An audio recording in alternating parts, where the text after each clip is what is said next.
Assalamualaikum warahmatullahi wabarakatuh. Saya Diba Khalifasya dengan NIM 2123015, Program Studi Sarjana Informatika, Fakultas Sains Teknologi dan Kesehatan, Universitas Islam Mulia Yogyakarta. Di sini saya akan menjelaskan tugas ujian akhir semester, yaitu project mobile programming. Yang pertama, di sini ada file Android Manifest XML. Fungsi umumnya adalah file konfigurasi penting dalam aplikasi Android. Fungsinya untuk mendaftarkan informasi dasar aplikasi seperti nama, ikon, tema, dan komponen seperti activity, service, dan lain-lain. Kesimpulannya, file ini mendefinisikan bahwa main activity adalah aktiviti utama aplikasi dengan ikon dan nama tertentu, serta menetapkan aturan backup dan tema yang digunakan. Selanjutnya kita masuk ke file main activity. Di sini ada import. Import ini mengimpor berbagai fungsi dan komponen dari Android, Jackpot, Compose, dan project sendiri. Deklarasi kelas. Main activity adalah kelas utama yang mewarisi komponen activity digunakan untuk aplikasi berbasis Compose. Inilah deklarasi dari kelas ini. Selanjutnya fungsi onCreate. Di sini ada fun onCreate, yaitu fungsi yang dijalankan pertama kali saat activity dimulai. Di sinilah isi layar user interface ditentukan. Inisialisasi view model. Di sini ada file to do view model. View to do view model. View model ini ya, view to do view model. Selanjutnya ada set content dengan Jackpot Compose. Ya, di sini ada set content, yaitu menampilkan user interface dengan Jackpot Compose. To do item mengatur tema tampilan, surface area latar belakang layar, to do list spec do. Di sini ada to do list spec to do view model, yaitu memanggil composable to do list spec, kemungkinan berisi daftar tugas dan mengirimkan view model ke dalamnya. Kesimpulan pada file ini, main activity, yaitu adalah menyiapkan tampilan utama aplikasi to do dengan Jackpot Compose dan menghubungkan ke to do view model untuk mengelola data. Kita lanjut ke file to do kt. Oke. Di sini ada Kotlin, data class to do, var id, var title, dan var create. To do adalah struktur data kelas untuk menyimpan satu item tugas, terdiri dari ID nomor, unik setiap tugas, detail, judul atau isi tugas, create add, waktu dibuatnya tugas atau tipe data. Inilah tugas fungsi dari tiga ini. Selanjutnya ada fungsi getFlag to do, menghasilkan daftar tugas palsu atau dummy yang bisa digunakan untuk testing atau menampilkan data awal. Setiap to do di sini diisi dengan ID unik 1 sampai 4. Jadi fun getFlag to do ini setiap ID-nya diisi dengan 1 sampai 4. Teks judul dan waktu saat ini. Di sini ada teks judul ya, teks judul dan waktu saat ini. Kesimpulan pada file ini menyediakan struktur data tugas atau to do dan fungsi untuk membuat data dummy yang bisa digunakan di user interface sebelum data nyata dari database ditambahkan. Oke, kita lanjut ke file berikutnya, yaitu to do list spec kt. File ini berisi user interface halaman utama dari aplikasi to do yang menampilkan apa? Yang menampilkan form untuk menambah tugas, daftar tugas yang sudah ada, tombol untuk menghapus tugas. Fungsi utama yang menampilkan seluruh halaman daftar tugas to do. Yang pertama, ambil data dari view model. Berarti datanya itu diambil dari view model. Mengamati live data dari daftar tugas. Yang kedua, ada input teks dan tombol tambah. Di sini ada input. Sebentar. Inputnya di mana dia? Sepertinya di atas di sini. Ini dia, input teks. Ya.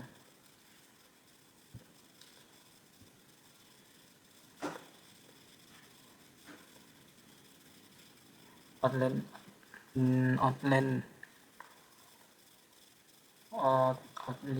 text field, tempat pengguna mengetik tugas baru.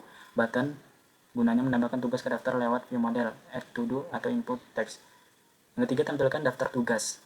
Di sini yang ketiga menampilkan daftar tugas. Yang ketiga ini menampilkan daftar tugas. Untuk setiap item ditampilkan fungsi to do item. Yang keempat, jika daftar kosong menampilkan teks jika belum ada data. jika belum ada data. Text no items itu berarti menampilkan jika tidak ada data.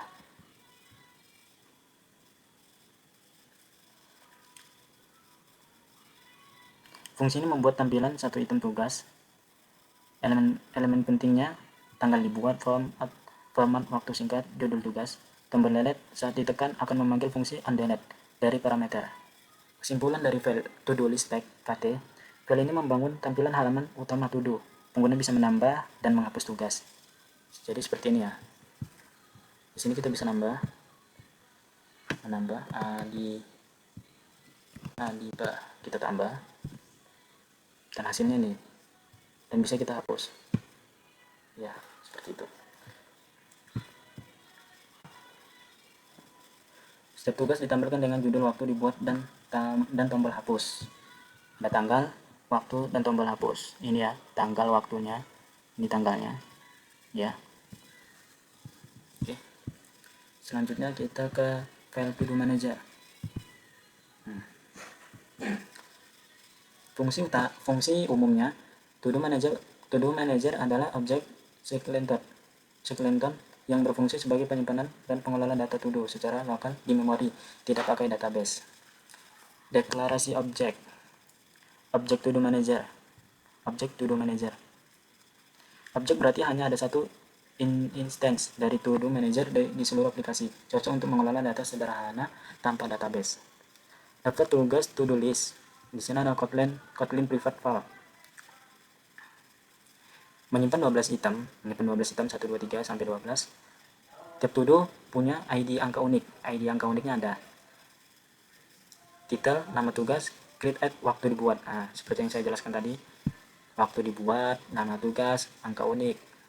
Ini dia ya, waktu dibuat, di sini nama tugas, dan di sini angka uniknya. Oke.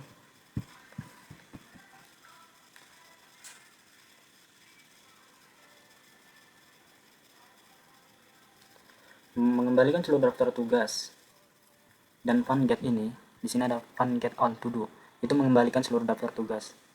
Sedangkan fun add to do itu menambahkan tugas baru ke to do list. ID diambil dari waktu sekarang. Itu. Lalu objek to do baru. Fungsi delete, di sini ada fungsi delete. Fungsi delete yang menghapus tugas berdasarkan ID. Fungsi delete ini menghapus tugas berdasarkan ID menggunakan remove ID. Kesimpulan pada file to do manager, file ini adalah pengelola daftar tugas sederhana, menyimpan daftar tugas di memori atau to do list, menyediakan fungsi untuk menambahkan, mengambil semua, dan menghapus tugas. Cocok digunakan untuk testing sebelum pindah ke database seperti room. Selanjutnya kita ke file to do view model. Fungsi umum to do view model adalah penghubung antara user interface dan data. File ini mengelola dan tugas to do dan menginformasi user interface saat data berubah. Turunan dari view model, di sini ada kelas ya. Nah, view model adalah bagian dari arsitektur Android Jetpack untuk menyimpan dan mengelola data user interface agar tetap hidup saat orientasi layar berubah. Inilah deklarasi dari kelas. Data untuk daftar to do.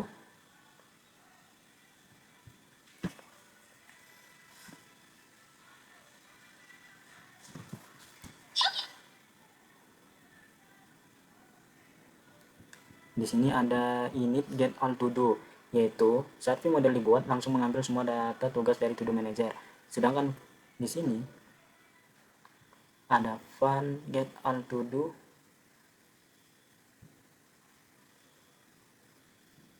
list. Nah, ini dia. Yang pertama tadi ini ya, ini get all to do. Yang kedua fun get all to do, itu beda. Yang pertama tadi langsung mengambil daftar tugas dari to do manager, sedangkan yang ini mengambil seluruh data dari to do manager dan membalik urutannya agar yang baru tampil di atas. Inilah fungsinya. Yang kelima ini ada fun add to do, menambahkan tugas baru ke to do manager lalu memperbarui daftar yang ditampilkan. Yang terakhir ada delete to do ya, menghapus tugas berdasarkan ID lalu memperbarui daftar yang ditampilkan. Kesimpulan pada to do view model, bertugas menyediakan data to do ke user interface melalui live data, memanggil to do manager untuk tambah, ambil, dan hapus data, mengatur agar user selalu up to date saat ada perubahan. Baik, selanjutnya kita ke file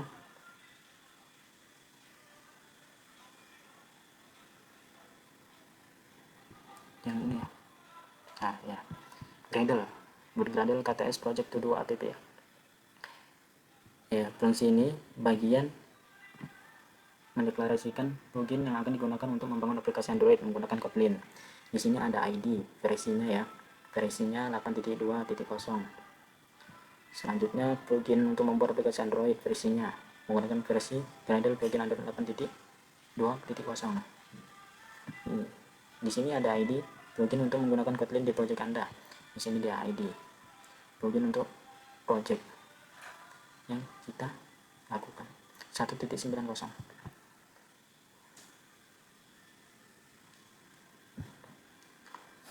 Aplikasi ini, nah ini artinya plugin tidak langsung diterapkan di sini, tapi akan digunakan di modul lain seperti app build Gradle KTS. Kesimpulan pada file ini hanya mendaftarkan plugin Android dan Kotlin beserta versinya. Plugin ini akan digunakan di model aplikasi, tapi tidak diaktifkan langsung di file ini. Nah, selanjutnya kita ada file build Gradle modul app. Fungsi umum file ini adalah buat konfigurasi utama untuk modul aplikasi Android. Nah, di sini maaf dulu.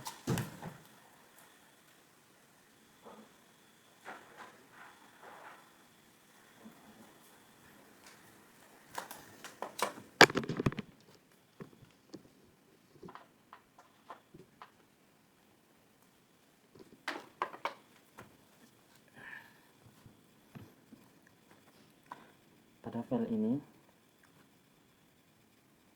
pada file build Gradle KTS app, di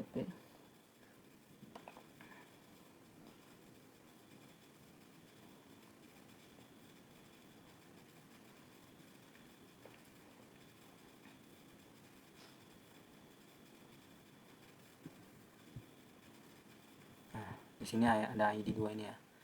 Fungsinya mengaktifkan program Android dan Kotlin agar aplikasi bisa dibangun dengan kedua teknologi itu.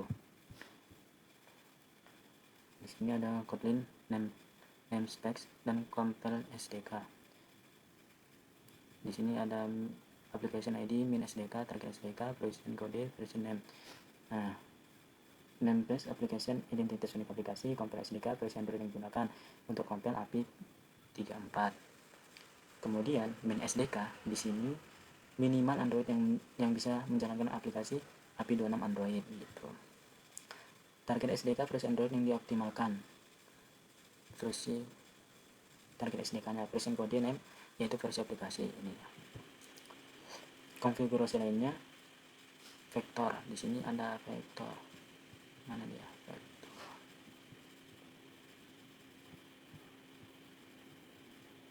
Nah, ini dia vektor. Untuk dukungan gambar vektor di Android lama.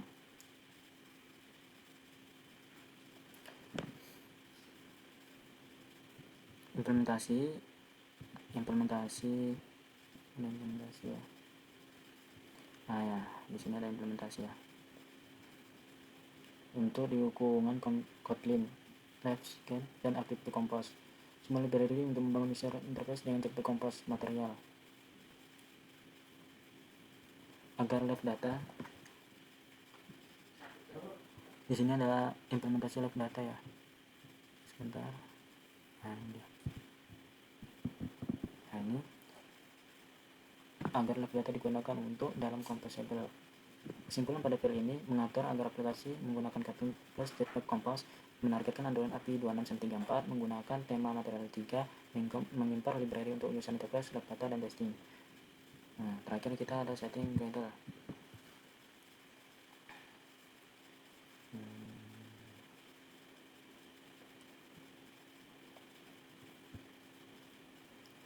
Fungsi umum file setting Gradle KTS digunakan untuk mengatur nama project, modul yang menentukan modul yang disertakan, menentukan sumber repository, plugin, dan dependensi. Kesimpulan pada file ini mengatur repository untuk plugin dan library, nama project utama to do app, modul yang digunakan. File ini penting untuk konfigurasi awal saat project dibuka atau dibuat oleh Gradle. Sekian dan terima kasih dari presentasi saya, semoga bermanfaat bagi diri saya sendiri. Kekurangannya saya minta maaf, saya tutup. Wassalamualaikum warahmatullahi wabarakatuh. Subhanakallahumma wa bihamdika asyhadu an la ilaha illa anta astaghfiruka wa atubu ilaik.